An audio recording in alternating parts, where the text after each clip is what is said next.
मेरा नाम आरोही है। अपने माँ बाप की इकलौती संतान थी। बहुत ही मज़े से ऐशो आराम की ज़िंदगी काट रही थी। ज़िंदगी में खुशियाँ ही खुशियाँ थीं। मेरे माँ बाप की मुझ में जान बसती थी। पापा एक बैंक में नौकरी करते थे और मम्मी एक स्कूल में टीचर थीं। मुझे बचपन से ही पढ़ने का बहुत शौक था। मेरे माँ पापा को कभी कहने की ज़रूरत ही नहीं पड़ती और मैं खुद ही अपना सारा होमवर्क कर लेती थी।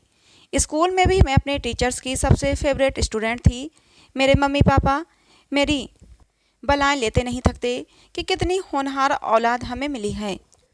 मैं किसी को भी दुख तकलीफ में नहीं देख सकती थी।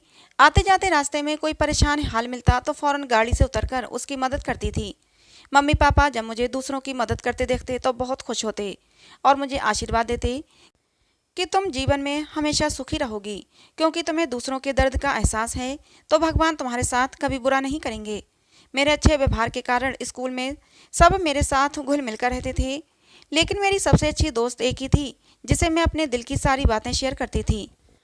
मुझे डॉक्टर बनने का शौक था और मेरी फ्रेंड रिया को एयर होस्टेस बनने का शौक था। एक दिन पता चला कि रिया का बड़ा भाई, जो अपने बीवी बच्चों के साथ अमेरिका में सेटल था, तो उसने अपने माँ बाप और अपनी बहन को भी वहीं अमेरिका बुलवाने का सोचा है। ये खबर सुनकर मैं बहुत उदास हो गई थी, क्योंकि एक रिया ही थी जिसके साथ मैं हर तरह की बातें कर लेती थी, अपने दिल की सारी बातें उससे शेयर करती थी। उसके बिना तो मैं एकदम अधूरी थी। अगर वो चली जाएगी तो मैं उसके बिना कैसे रहूँगी। मैं उदास होती तो रिया मुझे समझाती, तू परेशान मत हो, एक न एक दिन मैं एयर होस्टेस जरूर बनूंगी और फिर तू उड़ते हुए प्लेन को देखा करना, किसी न किसी प्लेन में मैं जरूर बैठी होंगी। रिया की बात सुनकर मैं हंस देती थी। और फिर एक दिन रिया अमेरिका चली गई। ऐसा लगा जैसे मैं अकेली हो गई हूँ, बिल्कुल अकेली। लेकिन धीरे धीरे मैंने खुद को संभाला और फिर अपनी पढ़ाई पर फोकस करने लगी। मुझे डॉक्टर बनना था, ये मेरा सपना था, मेरा जुनून था, जिसे मैंने ज़रूर पूरा करना था। ऐसा लगता था जैसे मेरे ऊपर साक्षात भगवान जी का आशीर्वाद है। हर बार मेरे अच्छे ही ग्रेड आते थे। मम्मी पापा को मेरी फिक्र रहती थी कि पढ़ाई के साथ साथ अपना भी ध्यान रखा करो, जब देखो पढ़ाई में लगी रहती हो। इधर मैं तैयार हो रही होती तो उधर से मम्मी आ जाती और अपने हाथों से मुझे नाश्ता कराती। कॉलेज से घर आती तो मम्मी लॉन में इधर उधर घूम घूम कर मेरा इंतजार कर रही होती थी। मैं मम्मी को समझाती कि मम्मी आप टेंशन मत लिया करें, मैं अब बड़ी हो गई हूँ, खुद का ध्यान रख सकती हूँ। मम्मी मुझे डांटती और कहती, क्या खास ख्याल रख सकती हो, खाना तक तो टाइम से खाती नहीं हो, बीमार पड़ गई तो फिर अपने डॉक्टर बनने का सपना कैसे पूरा कर पाओगी। मैंने मम्मी के गले में प्यार से हाथ डालते हुए कहा, ओके मम्मी, आगे से जैसा कहोगी वैसा ही करूँगी। मेरी बात सुनकर मम्मी खुश हो गई। एक दिन पापा भी बोले, बेटा कभी हमारे पास भी बैठकर दो बातें कर लिया करो, एक तुम्हारे सिवा दूसरा है ही कौन हमारा। पापा के शब्दों में कुछ उदासी को महसूस किया था मैंने। सच ही तो है, मैं अपनी पढ़ाई में इतना डूब गई थी कि मम्मी पापा के अकेलेपन का भी ख्याल नहीं आया। मेरी आंखों में नमी उतर आई। मैंने मम्मी पापा से कहा, सॉरी मम्मी पापा, अपनी पढ़ाई में मैंने आप लोगों के बारे में कभी सोचा ही नहीं।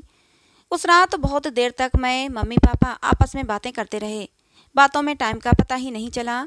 सच, अच्छा समय कितनी जल्दी निकल जाता है पता ही नहीं चलता। अब मैं मम्मी पापा को थोड़ा टाइम देने लगी थी। मम्मी पापा भी खुश रहने लगे थे। दिन यूं ही बीत रहे थे। एक दिन मम्मी पापा को कहीं जाना था। कहने लगे, आरोही बच्चे, आज तुम्हारी मम्मी को और मुझे कहीं जाना है, शाम तक आ जाएंगे, तुम परेशान मत होना, कॉलेज से आकर खाना खा लेना। मम्मी पापा मुझे कॉलेज छोड़कर अपने काम के लिए निकल गए थे। कॉलेज जाकर मैं पढ़ाई में लग गई। कॉलेज में सब लोग मुझे पढ़ाकू कीड़ा कहते थे, लेकिन मैं ध्यान नहीं देती थी। बस मुझे एक ही जुनून था कि पढ़ लिख कर डॉक्टर बनना है। कॉलेज के बाद मैं घर आई। मम्मी पापा अभी तक नहीं आए थे। मैंने खाना खाया और आराम करने के इरादे से लेट गई। लेटे लेटे आंख लग गई, उठी तो शाम हो चुकी थी। मम्मी पापा अभी तक नहीं आए थे। अब मुझे थोड़ी चिंता होने लगी थी। मैंने पापा को कॉल किया, पापा का फ़ोन बंद जा रहा था। फिर मम्मी को कॉल किया, मम्मी का नंबर भी बंद जा रहा था। मेरा दिल घबराने लगा था। किसी अनहोनी का एहसास हो रहा था। घर में अकेले डर महसूस हो रहा था। जिस घर में घुसते ही सुकून मिलता था, उसी घर से डर लग रहा था। मेरे दिल की धड़कन तेज हो रही थी और घबराहट बढ़ती ही जा रही थी। मम्मी पापा का कुछ पता नहीं था कि वो कहाँ हैं। काफ़ी अंधेरा हो चुका था। डरते डरते घर से बाहर निकल आई और पड़ोसियों का दरवाज़ा खटखटाया। उन लोगों ने मेरी आवाज़ नहीं सुनी थी शायद, वो लोग सो चुके थे। मगर मैं अभी मायूस होकर पलटने ही वाली थी कि तभी दरवाज़ा खुला। एक आंटी बाहर आईं और बोली, क्या बात है आरोही बेटा, सब ठीक तो है? तुम इतनी रात गए यहाँ क्या कर रही हो? मैं बोली, आंटी मम्मी पापा सुबह से किसी काम का कहकर निकले हुए हैं और अभी तक घर नहीं लौटे। उनका फ़ोन बंद जा रहा है, मुझे बहुत घबराहट हो रही है। आंटी बोली, आरोही बेटा परेशान मत हो, किसी काम में फंस गए होंगे, सुबह तक आ जाएंगे। तुम जाकर आराम से गेट बंद करके सो जाओ, किसी चीज़ की ज़रूरत हो तो बताना। मैं घर आ गई, लेकिन मुझे अभी भी बहुत ज़्यादा घबराहट हो रही थी। दिल में गलत गलत ख्याल आ रहे थे। अपने कमरे में आकर अच्छे से दरवाज़ा बंद करके मैं लेट गई, लेकिन नींद नहीं आ रही थी। मैं सोने की कोशिश कर रही थी, लेकिन मेरी आंखों से जैसे नींद कोसों दूर थी। मन में बहुत ज़्यादा बेचैनी होने लगी, तो मैं उठी और भगवान जी के सामने बैठ गई। भगवान से हाथ जोड़कर मैं अपने माँ बाप की सलामती की दुआएं मांगने लगी। आज तक कभी भी ऐसा नहीं हुआ था कि मम्मी पापा मुझे बिना बताए इतनी देर तक घर से बाहर रहें। मेरी आंखों से आंसू निकल रहे थे, जिन्हें मैं बार बार पोंछ लेती थी। मैंने मन में आते गलत ख्यालों को अपने दिमाग से झटका और अपने भगवान जी से रो रो कर दुआएं मांगने लगी कि मेरे मम्मी पापा जहाँ भी हों खैरियत से रहें। सुबह 5 बजे जाकर मेरी आंख लगी तो फ़ोन की घंटी से ही मेरी आंख खुली। हड़बड़ा कर देखा तो 10 बज रहे थे। कांपते हाथों से फ़ोन उठाया। उधर से जो कुछ कहा गया उसे सुनकर मेरी चीख निकल गई। मुझे अपने कानों पर यकीन नहीं हो रहा था। मैं बार बार चीख चीख कर कह रही थी कि आप झूठ कह रहे हैं, ऐसा नहीं हो सकता। आप लोगों को क्या मिलता है किसी के साथ इतना गंदा मजाक करके? मेरे दिल की धड़कनें बढ़ चुकी थीं। आंखों से लगातार आंसू बह रहे थे।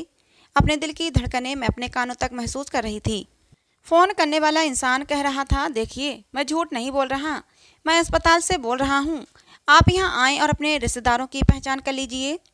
मुझे अपने कानों पर यकीन नहीं हो रहा था। मम्मी पापा मुझे दुनिया में अकेला छोड़कर नहीं जा सकते। उन्हें तो पता है मैं उनके बिना जिंदा नहीं रह सकती। फिर भला वो मुझे यूं बेसहारा छोड़कर कैसे जा सकते हैं? फ़ोन मेरे हाथ से छूटकर गिर चुका था और मैं वहीं बेहोश होकर गिर पड़ी थी। होश आया तो मेरी पूरी दुनिया ही उजड़ चुकी थी। मम्मी पापा इस दुनिया में अकेला छोड़कर जा चुके थे। उन्होंने ये भी नहीं सोचा कि उनकी लाडली, उनके दिल का टुकड़ा अकेली इस दुनिया में कैसे रहेगी। मम्मी पापा की मौत की खबर सुनकर मेरे चाचा और चाची भी गांव से आ गए थे। वो मुझे समझा रहे थे कि बेटा जो होना था सो हो गया, अब अपनी सोचो, अपनी फिक्र करो। अगर यूँ गुमसुम बैठी रहोगी, कुछ खाओगी नहीं, तो तुम्हारी मम्मी पापा की आत्मा बहुत बेचैन होगी। उन्हें बहुत दुख होगा कि उनकी लाडली भूखी है, खाना नहीं खाती, दिन रात रोती रहती है। चाचा मुझे समझाते तो मुझे और भी रोना आता। मम्मी पापा के बिना वो घर घर नहीं लगता था। धीरे धीरे करके सारे रिश्तेदार चले गए, बस चाचा चाची और उनकी बेटियां ही रह गईं। चाचा चाची को मैंने ही रोक लिया था। भला अब इस घर में मैं अकेली कैसे रहती? चाचा चाची के आने से घर में कुछ रौनक हो गई थी, लेकिन मम्मी पापा की कमी को कोई पूरा नहीं कर सकता था। मैं गुमसुम सी रहने लगी थी। कॉलेज जाती तो वहाँ भी मन नहीं लगता। बिना क्लास अटेंड किए पार्क में जाकर बैठ जाती और रोती रहती। ऐसा लगता जैसे अभी भी मम्मी पापा कहीं से आ जाएंगे और कहेंगे कि आरोही बच्चे ऐसे चुपचाप क्यों बैठी हो? लेकिन ऐसा कुछ भी नहीं होता था। बैठे बैठे शाम हो गई तो आंखें साफ करते हुए उठ खड़ी हुई और घर की तरफ चल दी। घर पर कौन है जो मेरा इंतजार कर रहा होगा? मम्मी पापा तो गेट खोलने नहीं आएंगे, ये कहते हुए कि आरोही बच्चे इतनी देर कहाँ लगा दी, हमें तुम्हारी चिंता हो रही थी। मम्मी पापा के बिना वो घर घर ही नहीं लगता था, लेकिन घर तो जाना ही था।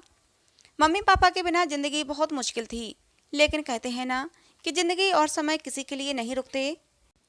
घर पहुंची तो चाचा जी बाजार गए हुए थे और चाची अपनी दोनों बेटियों के साथ मम्मी पापा के कमरे में सो रही थीं। चाची को मम्मी पापा के कमरे में सोते देखकर मुझे गुस्सा आ गया। मैंने गुस्से से कहा, चाची। चाची हड़बड़ाकर उठ बैठी। मैंने कहा, आप मेरे कमरे में जाकर सोइए, मम्मी पापा के कमरे में मैं सोऊंगी। चाची तो चुपचाप निकल गईं, लेकिन चाची की बेटियां मुझे घूरती हुई निकल गईं। मैंने परवाह न करते हुए मम्मी पापा के कमरे में आ गई और मम्मी पापा की तस्वीर को लेकर बेड पर लेट गई। बहुत देर तक उन्हें याद करती रही। फिर मैं कब सो गई मुझे पता ही नहीं चला। फिर चाचा ने ही आकर मुझे जगाया था। मैं उठी तो चाचा बोले, आरोही बच्चे इस तरह खुद को हल्कान करने से क्या फ़ायदा? अपने मम्मी पापा की आत्मा को दुखी मत करो। खुश रहोगी तो आपके मम्मी पापा की आत्मा भी खुश रहेगी। जब चाचा ने मुझे आरोही बच्चे कहकर बुलाया तो ऐसा लगा जैसे पापा मुझे पुकार रहे हैं। चाचा में मुझे अपने पापा नजर आए थे। मैं एकदम चाचा के सीने से लग गई और रोने लगी थी। चाचा मुझे बहुत देर तक तसल्ली देते रहे और समझाते रहे कि आरोही बच्चे, दुनिया में जो आया है उसे जाना भी पड़ेगा। जाने वाले के पीछे अपनी ज़िंदगी को बर्बाद मत करो, अपनी पढ़ाई पर ध्यान दो, अपने मम्मी पापा के सपने को पूरा करो। चाचा के समझाने का मेरे ऊपर बहुत असर हुआ। मुझे समझ में आया कि चाचा ठीक कहते हैं। मम्मी पापा को याद करते करते मैं राह से भटक गई थी। मम्मी पापा के सपने को ही भूल गई थी। उनका तो सपना था कि मैं डॉक्टर बनूं। अगर इस तरह मैं खुद को बर्बाद कर लूँगी तो मम्मी पापा कितना दुखी होंगे। फिर मैंने धीरे धीरे खुद को दुखों से उभारना शुरू कर दिया। मम्मी पापा की याद को दिल के किसी कोने में छुपा लिया और अपनी पढ़ाई पर फोकस करने लगी।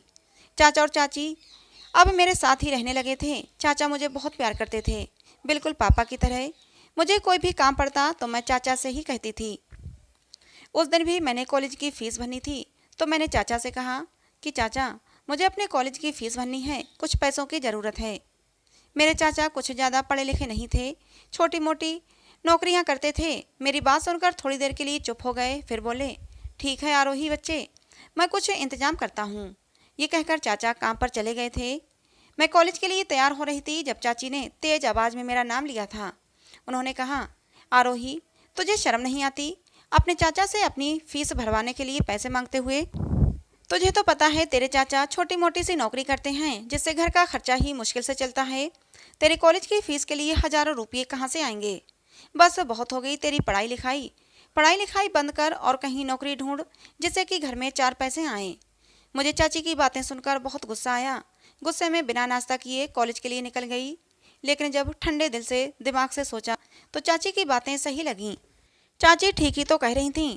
चाचा तो खुद बेरोजगार हैं, पढ़े लिखे हैं नहीं, इसलिए ज़्यादा काम नहीं मिलता। मुझे अपने चाचा पर तरस आ गया। मेरे चाचा जी मुझसे कितना प्यार करते थे। मेरे एक बार कहने से ही वो मेरी फ़ीस देने के लिए मान गए थे। पता नहीं कहाँ कहाँ से उधार मांगकर पैसे लाएंगे, तब मेरी फ़ीस भरेंगे। लेकिन मैं इतनी खुदगर्ज नहीं थी कि दूसरों को तकलीफ़ में डालकर मैं डॉक्टर बनूं। मैंने दिल पर पत्थर रखकर पढ़ाई छोड़ने का फ़ैसला कर लिया और फिर इधर उधर नौकरी ढूंढने लगी। नौकरी के लिए मुझे ज़्यादा मेहनत नहीं करनी पड़ी और जल्दी ही मुझे एक नौकरी भी मिल गई। जब चाचा जी ने सुना तो बहुत गुस्सा हुए। कहने लगे, आरोही बच्चे, ये तूने ठीक नहीं किया। तुझे भैया भाभी का सपना पूरा करना था, पैसों की चिंता क्यों करती है? मैं कहीं ना कहीं से इंतजाम कर ही लेता। लेकिन मैंने चाचा को समझा दिया कि चाचा कोई बात नहीं, जब घर के हालात ठीक हो जाएंगे तो मैं फिर से अपनी पढ़ाई शुरू कर दूंगी। धीरे धीरे दिन यूं ही बीत रहे थे। घर के हालात सुधरने लगे थे। कुछ दिनों से मेरी तबीयत खराब रहने लगी थी। सर में दर्द था और हल्का हल्का बुखार भी था। चाची मुझे डॉक्टर के पास लेकर गईं। डॉक्टर ने कुछ दवाइयाँ दी, कहा मौसमी बुखार है, जल्दी ही उतर जाएगा। लेकिन चाची मेरे ठीक होने के बाद भी मुझे हर रोज़ शाम को एक गोली देती थीं कि इसे खा लो, तुम्हारे शरीर में ताकत रहेगी और तुम्हें बुखार नहीं आएगा। मैंने चाची से कहा, अब मैं ठीक हूँ, मुझे दवा खाने की ज़रूरत नहीं। लेकिन चाची तब भी मुझे एक गोली ज़रूर खिला देती थीं। चाची के ज़बरदस्ती करने पर मैं वो गोली खा लेती थी। लेकिन मैंने महसूस किया था कि कुछ दिनों से मेरा रंग काला पड़ता जा रहा था। मैंने सोचा हो सकता है कि बुखार आने की वजह से रंग काला पड़ गया हो। मैंने ज़्यादा ध्यान नहीं दिया, सोचा कि खुद ही ठीक हो जाएगा। लेकिन ठीक होने की बजाय चेहरा और ज़्यादा ख़राब होता चला गया। रंग काला होने के साथ साथ अब चेहरे पर पिंपल भी निकलने लगे थे, जो बाद में निशान छोड़ जाते थे, जिससे कि चेहरा बहुत ज़्यादा बदसूरत लगने लगा था। चाचा को भी मेरी शादी की फिक्र थी, लेकिन जो भी लड़के वाले मुझे देखने आते वो मेरे चेहरे को देखते ही मना कर देते। यहाँ तक कि मुझसे छोटी चाची की दोनों बेटियों की शादियाँ हो गईं। जो लड़के वाले मुझे देखने आए थे वही लड़के वाले मुझे रिजेक्ट करके चाची की बेटियों को पसंद कर गए थे। और अब तो मैंने शादी न करने का फैसला कर लिया। रिजेक्ट होने का क्या दुख होता है, मैं उसे बार बार झेलना नहीं चाहती थी। मैंने चाचा चाची को साफ मना कर दिया कि मैंने शादी नहीं करनी। लेकिन चाची चाहती थीं कि अब मेरी जल्दी से जल्दी शादी हो जाए और मैं इस घर से निकलूं। मगर मैंने भी कड़े शब्दों में कह दिया था कि अगर मुझसे किसी ने शादी के लिए कहा तो मैं अपनी जान दे दूंगी। फिर डर के मारे चाचा ने मुझ पर शादी के लिए दबाव नहीं डाला। चाची भी चुप हो गई थीं। शायद चाचा ने उन्हें समझा दिया था। एक दिन चाची ने मुझे एक क्रीम लाकर दी। कहने लगी, ये क्रीम अपने चेहरे पर लगाओ, 8 दिन में तुम्हारा चेहरा साफ हो जाएगा। मैं मना करती रही, लेकिन चाची ने मेरी एक न सुनी और कहने लगी, बस आखिरी बार मेरी बात मान लो, फिर भले ही कोई मेरी बात मत मानना। चाचा भी कहने लगे, बेटा, जब तुम्हारी चाची इतने यकीन से ये क्रीम तुम्हें दे रही हैं तो लगा लो, लगाने में हर्ज ही क्या है। चाचा का मान रखने के लिए मैंने वो क्रीम चाची से ले ली और सोने से पहले वो क्रीम लगा लिया करती थी। लेकिन चाची ने मुझसे कहा था कि तुम्हें कभी भी शीशा नहीं देखना है, नहीं तो इस क्रीम का असर चला जाएगा और तुम फिर से बदसूरत हो जाओगी। मुझे चाची की दकियानुसी बातों पर हंसी आ गई। सजने संवरने का तो मुझे वैसे ही शौक नहीं था, इसलिए शीशा न देखने की शर्त कोई ऐसी खास बड़ी शर्त नहीं थी। मैंने चाची की बात मान ली। लेकिन एक दिन जब मुझे देखने लड़के वाले आए और उन्होंने मुझे पसंद कर लिया तो मुझे सच में चाची की बातों पर यकीन हो गया कि हाँ, चाची ने जो क्रीम मुझे दी है वो सच में असर करती है। मेरी होने वाली सास ने मेरी बहुत तारीफ की थी। कहने लगी, इतनी सुंदर बहू तो हमें मिल ही नहीं सकती, हमारे तो भाग्य खुल गए जो ऐसी बहू हमें मिली। और फिर मैं बिहान की दुल्हन बनकर बिहान के घर आ गई। जब दुल्हन बनी थी तो खुद को देखने का बहुत मन था, लेकिन चाची की बात याद हो आई कि शीशा मत देखना, नहीं तो तुम्हारी शक्ल खराब हो जाएगी। इन बातों पर यकीन तो नहीं था, लेकिन फिर भी मैंने खुद को रोक रखा कि कहीं सचमुच ऐसा हो गया तो क्या होगा। मैं नहीं चाहती थी कि मेरी शक्ल खराब हो और उसे देखकर बिहान मुझसे नफरत करें। बिहान की फ़ोटो देखकर ही मुझे बिहान से अपनापन हो गया था। मैं दुल्हन बनी सुहाग की सेज पर बैठी बिहान का इंतजार कर रही थी। थोड़ी ही देर में बिहान अंदर आ गए थे। उन्होंने मुंह दिखाई में मुझे हीरे की अंगूठी पहनाई थी। मेरे हाथों को अपने हाथों में लेते हुए मुझसे ढेर सारे वादे किए थे। उनकी प्यार भरी बातें सुनकर मेरे दिल में सुकून उतरता चला गया था। पूरी रात बिहान मुझ पर अपनी मोहब्बतों की बारिशें लुटाते रहे और मैं उनमें भीगती रही। बिहान के साथ ज़िंदगी इतनी खूबसूरत हो जाएगी कभी सोचा ही नहीं था। बिहान मेरा ऐसे ध्यान रखते जैसे मैं कोई कांच की गुड़िया हूँ। बिहान की माँ भी मेरा बहुत ध्यान रखती थीं। मैंने घर के सारे शीशे हटवा दिए थे। डर लगता था कि कहीं मैं बदसूरत ना हो जाऊं और बिहान मुझे अपनी ज़िंदगी से निकाल ना दें। बिहान ने मुझसे शीशे निकलवाने की वजह पूछी थी, लेकिन मैंने बिहान को टाल दिया। लेकिन बिहान जब मेरे पीछे ही पड़ गए तो मैंने उन्हें सब कुछ बता दिया। मेरी बात सुनकर बिहान बहुत हंसे थे और फिर उन्होंने एक शीशा मेरे सामने रख दिया। अपनी शक्ल देखते ही मेरे सिर पर आसमान गिर पड़ा था, क्योंकि मेरी शक्ल तो बिल्कुल भी नहीं बदली थी, बल्कि वैसी की वैसी ही बदसूरत शक्ल थी जो पहले थी। इसका मतलब बिहान ने मुझे मेरी बदसूरती के साथ अपनाया था और मैं पागल ये सोच रही थी कि बिहान ने मुझे मेरी सुंदरता की वजह से अपनाया है। मुझे इस तरह हैरत में देखकर बिहान ने मुझे अपने करीब कर लिया और प्यार से मेरे बालों को संवारते हुए बोले, आरोही, मुझे तुम्हारी शक्ल से नहीं तुम्हारे दिल से मोहब्बत है, तुम्हारी आत्मा से मोहब्बत है। तुम बहुत ही अच्छी लड़की हो, हमेशा दूसरों की मदद करने के लिए तैयार रहती हो। शायद तुम्हें याद ना हो, एक बार मेरी माँ मार्केट गई हुई थी, वहाँ उनकी तबीयत ख़राब हो गई थी तो तुम्ही ने उन्हें हॉस्पिटल में एडमिट करवाया था, डॉक्टर से बात की थी और जब तक मैं वहाँ पहुँच नहीं गया तुम हॉस्पिटल में ही रही थी। मैं अपनी माँ से सबसे ज़्यादा प्यार करता हूँ। इस दुनिया में मेरी माँ के सिवा मेरा कोई नहीं। मैं भागा भागा हॉस्पिटल गया और माँ से मिलने माँ के रूम में गया था। जब तुम्हें पता चल गया कि जिस औरत को तुमने एडमिट कराया है उसका बेटा आ गया तो तुम चली गई थी। लेकिन मैं तुमसे मिलना चाहता था, तुम्हारा शुक्रिया अदा करना चाहता था कि तुमने मेरी माँ की जान बचाई, लेकिन तुम जा चुकी थी। फिर हॉस्पिटल से तुम्हारा एड्रेस निकलवा कर मैं तुमसे मिलने के लिए तुम्हारे घर जाना चाहता था, लेकिन इससे पहले ही तुम मुझे रास्ते में मिल गई थी। तुम छोटे छोटे गरीब बच्चों की मदद कर रही थी। मुझे बहुत अच्छा लगा था और उसी वक्त मुझे तुमसे मोहब्बत हो गई थी। फिर ऐसा अक्सर होने लगा था। तुम जब भी कॉलेज जाती तो मैं तुम्हें एक नज़र देखने जरूर जाता था। कुछ दिनों के बाद तुम मुझे कुछ परेशान सी लगने लगी थी। आंखें भी तुम्हारी लाल लाल सी होती, जैसे तुम रोती रही हो। इधर उधर से पता करने पर पता चला कि तुम्हारे मम्मी पापा की मौत हो चुकी है। मुझे बहुत दुख हुआ था। मैं तुम्हारे पास आना चाहता था, लेकिन मुझे पता था कि बिना जान पहचान के तुम मुझसे बात नहीं करोगी, इसलिए नहीं आया और मन मार के रह गया। फिर पता चला कि तुमने कॉलेज जाना बंद कर दिया है। मैं भी अपने बिजनेस में थोड़ा उलझ गया था। बिजनेस नया नया स्टार्ट किया था, इसलिए उसको सेटल करने में बिजी हो गया था। उसको सेटल करते करते 2 साल गुजर गए, लेकिन इन 2 सालों में मैं तुम्हें एक पल के लिए भी नहीं भूला था। जब मेरी माँ ने मुझसे शादी के लिए पूछा तो बेझिझक मैंने तुम्हारा नाम ले दिया था। मैंने मम्मी को बताया था कि ये वही लड़की है जिसने आपको हॉस्पिटल में एडमिट कराया था। मम्मी भी खुश हो गई थी, क्योंकि मम्मी को भी तुम पसंद आई थी। एक बार मैंने तुम्हें रास्ते में देखा था। तुम्हारी शक्ल पहले जैसी नहीं रही थी, लेकिन मुझे तुम्हारी शक्ल से नहीं तुमसे मोहब्बत थी और इसीलिए मैंने मम्मी को तुम्हारे घर हमारे रिश्ते के लिए भेजा। और देखो, आज तुम मेरी बीवी बनकर मेरे पास हो। मैं हैरत से मुंह खोले बिहान की बातें सुन रही थी। आंखों में खुशी के आंसू चमक रहे थे। किस्मत इतनी मेहरबान हो जाएगी सोचा ही नहीं था। मैं बिहान के सीने से लग गई। बिहान ने भी अपनी बाहों का घेरा तंग कर लिया। जिंदगी यूं ही हंसी खुशी गुजरने लगी थी। तभी एक दिन चाचा जी हमारे घर आए। कहने लगे, तुम्हारी चाची की तबीयत बहुत ख़राब है, वो तुमसे मिलना चाहती हैं।